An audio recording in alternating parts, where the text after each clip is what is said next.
Hello I am Vishali, good morning. अब मैं आज आपके लिए एक लास्ट वीडियो लेकर आई हूँ क्वीनिंग मॉडल की।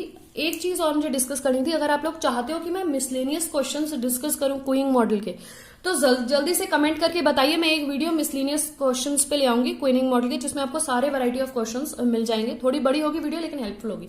उससे पहले चलिए शुरू करते हैं मॉडल 11। ये लास्ट मॉडल है क्वीनिंग मॉडल को, जिसको डिटर्मिनिस्टिक क्वीनिंग मॉडल भी कहते हैं, और इससे क्वेश्चंस अधिकतर आ जाते हैं। बहुत बड़ा नहीं है बट हो जाएगा। चलो शुरू करते हैं। Question 1, write short note deterministic queues. इस तरीके से आ जाता है क्वेश्चन। दूसरा आता है discuss in detail a deterministic queuing model. तीसरा क्वेश्चन बनता है for the queuing model DD1 FCFS K-1 infinite obtain the distributions for xt, the number of units in the system at a time t, and for wq waiting q के लिए हमें expressions find करने हैं। Okay, the waiting line in the queue for the nth arrival। Okay, तो ये क्या waiting time है इन the Q for the nth arrival. हमें क्या फाइंड करना है, अज्यूम हमें ये फाइंड करना है WQ की वैल्यू, ठीक है ना, और नंबर ऑफ यूनिट्स बताने इन the system at a time t। Assume the initial system is empty. Assume क्या, अजम्पशन क्या है कि इनिशियल सिस्टम एम्प्टी होगा, और service time is a multiple of inter arrival time. तो जितना मतलब एक अराइवल हुआ, दूसरा अराइवल हुआ, सो एंड सो, जैसे फर्स्ट अराइवल हुआ, सेकंड अराइवल हुआ, थर्ड अराइवल हुआ, तो इनके बीच में जो टाइम होगा उसका मल्टीपल, ठीक है ना। तो इस तरीके के ये क्वेश्चंस 3 इस डिटर्मिनिस्टिक क्वीनिंग मॉडल से आए हुए हैं, जिसको मैं आज आपके साथ डिस्कस करूंगी। तो डिटर्मिनिस्टिक क्वीनिंग मॉडल जिस तरीके से मैंने लिखा है, 2 कॉपी पेस्ट कर दीजिएगा, पूरे मार्क्स मिल जाएंगे। समझा मैं आपको दे रही हूँ। क्वीनिंग मॉडल के बारे में कहा गया है, the simplest class of queuing problems are those for which probability are not necessary to describe the arrival and service pattern. Easy queuing problem वो प्रॉब्लम है जिसमें हमें प्रोबेबिलिटी ही ना बतानी पड़े कितने अराइवल होंगे और कितने लोगों को सर्विसिंग मिलेगी। वो सबसे ज्यादा इजीएस्ट फॉर्म है क्वीनिंग प्रॉब्लम की। The number of input arrival at fixed moment of time and service time are also fixed। तो ऐसा हो कि नंबर ऑफ अराइवल किसी पर्टिकुलर टाइम पे फिक्स हो, नंबर ऑफ सर्विसेज किसी पर्टिकुलर टाइम पे फिक्स हो। तो क्या हुआ, कंडीशन डिटर्मिनिस्टिक की अराइव हो गई ना। प्रोबेबिलिस्टिक कंडीशन तो हमने ली नहीं, डिटर्मिनिस्टिक कंडीशन अराइज हो गई। This type of queuing model is called as deterministic queuing model. समझ में आया, जहां पे अराइवल किसी पर्टिकुलर टाइम पे भी फिक्स हो, सर्विसिंग जो लोगों को दी जानी हो वो भी किसी पर्टिकुलर टाइम पे फिक्स हो, प्रोबेबिलिस्टिक की कंडीशन ना अराइवल रेट को डिस्टर्ब करी हो, ना सर्विसिंग पैटर्न को डिस्टर्ब करी हो। तो इस तरीके के क्वीनिंग मॉडल को डिटर्मिनिस्टिक क्वीनिंग मॉडल कहते हैं। अब थोड़ा बहुत समझते हैं मॉडल के बारे में। बहुत डिटेल में तो ये मॉडल नहीं आता। मॉडल 11 जिसको इस तरीके से रिप्रेजेंट किया जाता है, डी जहां पे रिप्रेजेंट कर रहा है डिटर्मिनिस्टिक अराइवल को, मतलब पहला वाला डी। दूसरा वाला डी रिप्रेजेंट कर रहा है डिटर्मिनिस्टिक सर्विस टाइम को। Consider the elementary case of constant rate of arrivals at a single service channel which possesses a constant service rate। इन्होंने कहा कि हमारे पास एक सर्विस चैनल है, एक बंदा है जो सर्विस प्रोवाइड कर रहा है, जो अराइवल्स हो रहे हैं उनके बीच में जो टाइम है अराइवल्स का, लोगों के आने का, वो भी क्या है, कांस्टेंट है। जो अराइवल्स हो रहे हैं वो भी, नंबर ऑफ अराइवल्स भी कांस्टेंट है, सर्विसिंग भी एक ही बंदा प्रोवाइड कर रहा है। These regularly spaced arrivals are to be served on FCFS basis। और जो सर्विसिंग का कंसेप्ट होगा, जो बेस होगा फर्स्ट कम फर्स्ट सर्विस पे, जो आएगा उसको सर्विसिंग मिल जाएगी, और इन दोनों के बीच का टाइम भी सेम होगा और सर्विसिंग प्रोवाइड करने का टाइम भी सेम होगा। कांस्टेंट चीजें चल रही हैं। लेट एट टाइम टी, किसी टाइम T0 की बात करें तो there is no customer waiting in the queue and the channel is empty.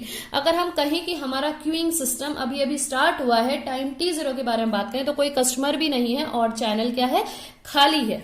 Now after that next point, lambda be defined as a number of arrivals per unit time। यहाँ पे हम lambda क्या कहेंगे, number of arrivals हैं जो किसी time पे आएंगे। 1 upon lambda be the constant time between the servicing arrival, successive arrival, मतलब जो लोगों के अराइवल्स हो रहे हैं उनके बीच में जो टाइम ड्यूरेशन है वो 1 upon lambda होगा।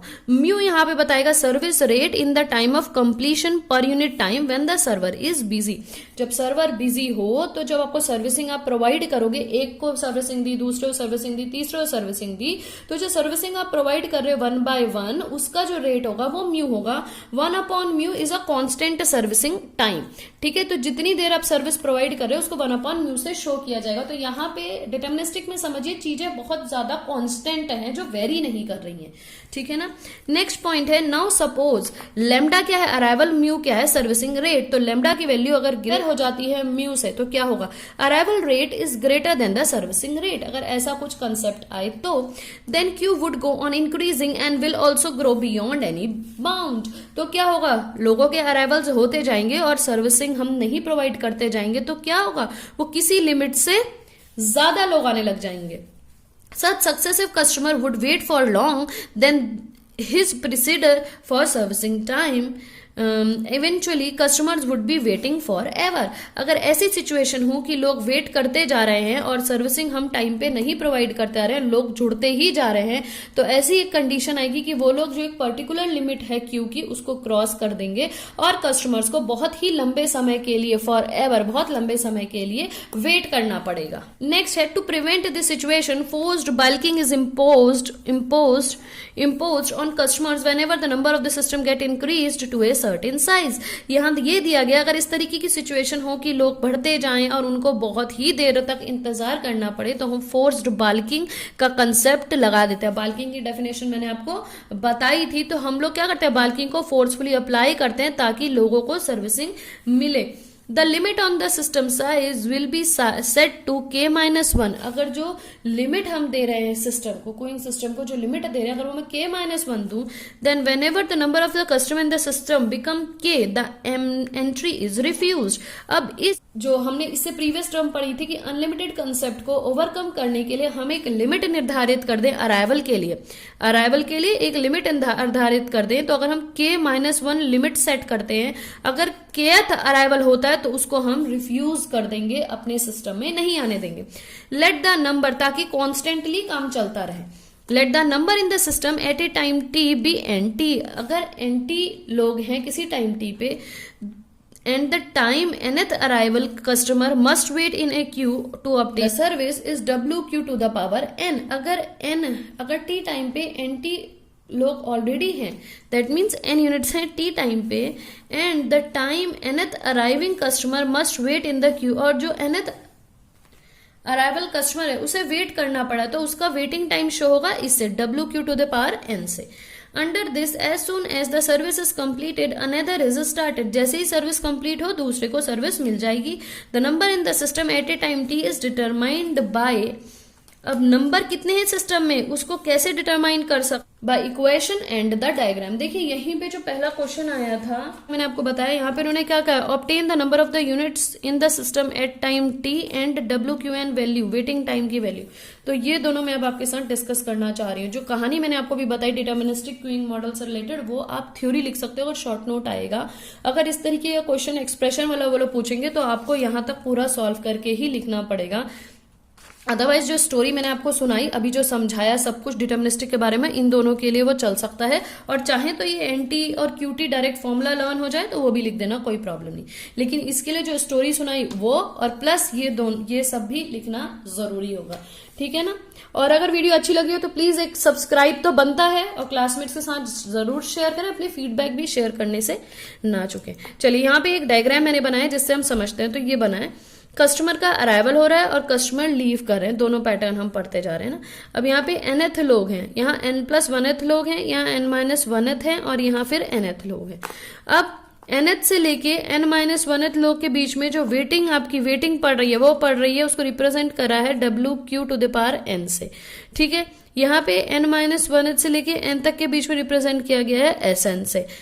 टाइम ड्यूरेशन जो ली गई है वो ली गई है Tn, और यहाँ पे क्योंकि अगर मैं इसका आधा लूं तो यहाँ से यहाँ तक वेटिंग कितनी हो जाएगी WQN+1, ठीक है। अब इस डायग्राम को समझते हुए हम लोग यहाँ पे लिखते हैं nth arrival of the number of arrivals in the time, 0 से लेकर t के बीच में जो अराइवल होंगे वो होंगे lambda t, minus number of services completed, इतने ही टाइम पे सर्विसेज कितने लोगों को कंप्लीट की गई, तो t-1 अपॉन लैम्डा म्यू। तो ये फॉर्मूला आपको ऐसे ही लर्न करना पड़ेगा, जिसको हमने सॉल्व करके इस तरीके से लिख दिया है, lambda t minus mu t minus mu upon lambda.